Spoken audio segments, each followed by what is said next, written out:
আসসালামু আলাইকুম প্রিয় দর্শক, দেখতেই পাচ্ছেন আমি কিন্তু কিছু কবুতর পুষি। যে কবুতরের আপনার খোপগুলো কিন্তু এই যে ওদের যে বাসা আর সেই টপটা। তো আজকে ভিডিওটা করার মূল কারণ হলো দেখেন, আহ, আমার কয়েকটা কবুতরে কিন্তু রোগ লেগে গিয়েছে। এই বর্ষার সময় কিন্তু এই রোগগুলো সবচেয়ে বেশি হয়ে থাকে। যার কারণ হলো দেখেন, আশপাশে দেখেন ময়লাযুক্ত পানি, বিভিন্ন কিন্তু বিষাক্ত খাবার বা পয়জন কিন্তু খেয়ে থাকে। যার কারণে কবুতরা কিন্তু রানীক্ষেত রোগ ছাড়া আপনার চুনা পায়খানা, আপনার নীল পায়খানা এগুলো কিন্তু প্রতিনিয়ত হয়ে থাকে। দেখেন, আমার কয়েকটা কবুতরে কিন্তু রোগ হয়েছে, যার মধ্যে একটা একটা কবুতর। আর এই যে দেখতে পাচ্ছেন এই একটা কবুতর, আর ওই যে সাদা এই একটা কবুতর দেখতে পাচ্ছেন, এটা কিন্তু হয়েছিল, আমি এটা সুস্থ করে ফেলছি। আর এই একটা কবুতর, না ওটা না, এই কবুতরটা কিছুটা অসুস্থ কিন্তু হয়েছে, ওটা আলহামদুলিল্লাহ এখনো সুস্থ আছে। তো আপনারা যে কাজটা সবচেয়ে বেশি করবেন সেটা হচ্ছে, বর্ষাকালে যেটা করা সবচেয়ে বেশি প্রয়োজন সেটা হচ্ছে এতে যে খাবার দাবার আর এই যে পানি, দেখেন একটু পিছিয়ে যাও, এতে যে পানি, এই দেখেন এই যে পানি, এই পানিটা সবসময় পরিষ্কার রাখতে হবে। আর খাবার আপনি যখন দেবেন তখন আপনার মানে কোনো ধরনের ময়লাযুক্ত জন্য, মানে ময়লাযুক্ত কোনো খাবার যেন না আসে। এই দুইটা বিষয় সবচেয়ে বেশি খেয়াল রাখতে হবে। আর দ্বিতীয়ত হচ্ছে টপ সবসময় পরিষ্কার পরিচ্ছন্ন রাখতে হবে, ছাদ সাথে পরিবেশ যেন না থাকে। তাহলে আমি আহ, কয়টা বিষয়ের কথা বললাম, তিনটা বিষয়ের কথা বললাম। প্রথমত আপনার পানিটা সেটা সবচেয়ে স্বচ্ছ রাখতে হবে সবসময়, যেন ওদের বাথরুম ওদের না করে, বা যে পায়খানাটা ওদের যেন না করে। দ্বিতীয়ত হচ্ছে আপনার টপটা পরিষ্কার রাখতে হবে। আর তৃতীয়ত আর একটা বিষয় আমি কি বললাম, সেটা হচ্ছে আপনার পরিষ্কার পরিচ্ছন্ন জায়গায় রাখতে হবে, যাতে করে যেন কোনো ধরনের রোগ এদের মধ্যে না থাকতে পারে, বা রোগটা যেন এদের ভিতরে না ঢুকতে পারে। দেখেন আমার কারণটাই দেখেন, এর ভেতরে দেখেন, এর পাশে কিন্তু কোনো ধরনের, এর পাশে দেখেন কোনো ধরনের কিন্তু চুনা, বাথরুম বা বাথরুম টাথরুম এসব কোনো কিছু দেখেন এটা নেই কিন্তু, একদম পরিষ্কার নিট অ্যান্ড ক্লিন। কিন্তু হঠাৎ করেই কিন্তু মারা যাচ্ছে, হঠাৎ করেই কিন্তু মারা যাচ্ছে।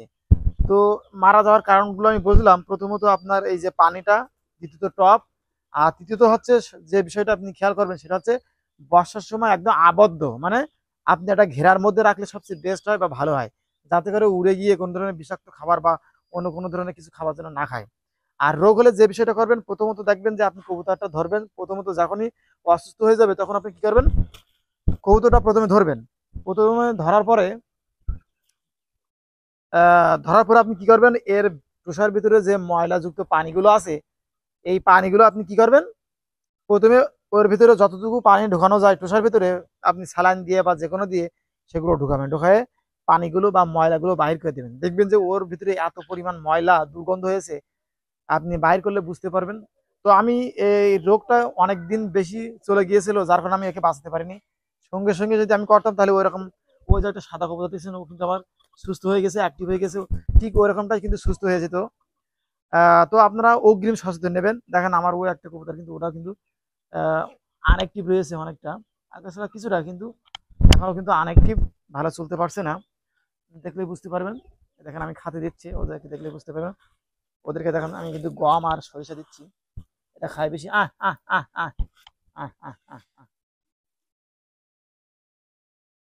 এই যে ওই যে দেখতে পাচ্ছেন, ওইটা ওইটা ওইটা, ও কিন্তু অতটা অ্যাক্টিভ নাই। আহ আহ আহ আহ।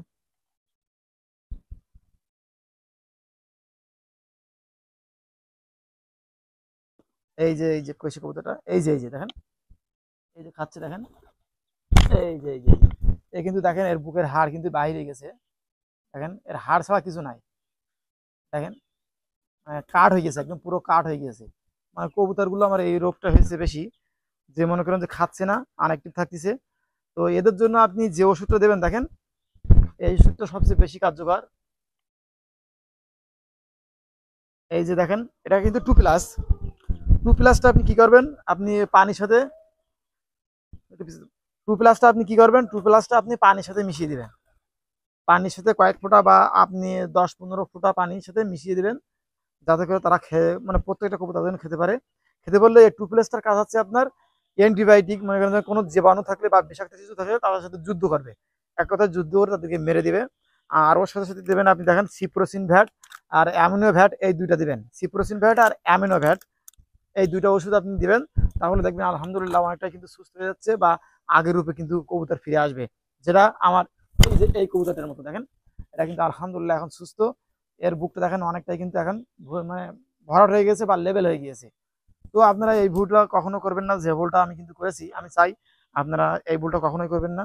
দেখেন আমার কিন্তু একদম কত সুন্দর একটা কবুতর, এটা একদম নবীন কবুতর, একবার ডিম বাচ্চা দুইবার ডিম বাচ্চা করছে, তাহলে বুঝতে পারছেন খুব অল্প বয়স কিন্তু, তারপরেও তাকে কিন্তু মানে একটু মরে গিয়েছে। দেখেন আজ সকালে কিন্তু মরে গিয়েছে, কিন্তু এর অবস্থাটা একদম পুরো কাঠ কিন্তু বাইরে গিয়েছে।